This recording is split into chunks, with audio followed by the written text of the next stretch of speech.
আর যত যাই বলেন এক জালে কিন্তু ভুড়ি রান্নার স্বাদ একদমই নেই। মানে যত বেশি জাল দিবেন ভুড়ি রান্নার স্বাদ কিন্তু তত বেশি। আর এই নিয়মে ভুড়ি রান্না করলে কিন্তু ভুড়ি রান্নার আসল স্বাদটা পাওয়া যায়। তো ভুড়ি রান্নার জন্য আমি এখানে গরুর ভুড়িটাকে প্রথমেই একটুখানি হলুদে জাল দিয়ে তারপর ছোট ছোট।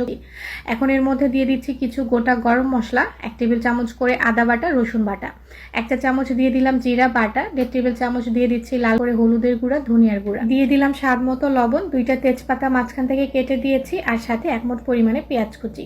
এখন আমি সবকিছুকে হাত দিয়ে ভালোভাবে মাখিয়ে নিচ্ছি। সময় কিন্তু অবশ্যই মশলা পরিমাণগুলো একটু বাড়িয়ে দিতে হবে। তো ভালোভাবে মাখিয়ে আমি চুলায় বসিয়ে দিয়েছি। এখন এই ভুড়িটাকে যখন কষিয়ে নেব।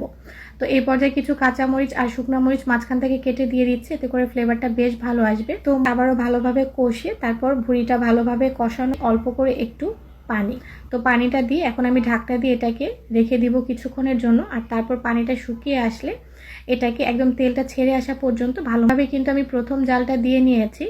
এখন আমি এটাকে অল্প করে পানি দিয়ে এভাবেই পানিটা শুকিয়ে আসা পর্যন্ত জাল দিয়ে নিব। আপনারা যত বেশি এই ভুড়িটা জাল দিতে পারবেন, ভুড়ি রান্নার স্বাদ কিন্তু করে পানি দিয়ে পানিটা শুকিয়ে আসা পর্যন্ত জাল দিয়ে রেখে দিবেন। তো আমি এটাকে 3-4 বারের মতো জাল দিয়ে নিয়েছি। এখন এটার ফাইনাল রান্না করব, তো এর জন্য কিছু আলু দিয়ে দিচ্ছি। আলুটাকে আমি দিয়ে দিলাম কয়েক কোয়া রসুন।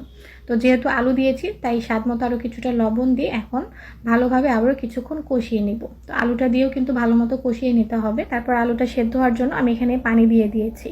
এই আলুটা সিদ্ধ হয়ে আসা পর্যন্ত এটাকে রান্না করতে হবে। এদিকে কুচি, রসুন কুচি আর কয়েকটা শুকনো মরিচ একটু লাল লাল করে ভেজে নিলাম।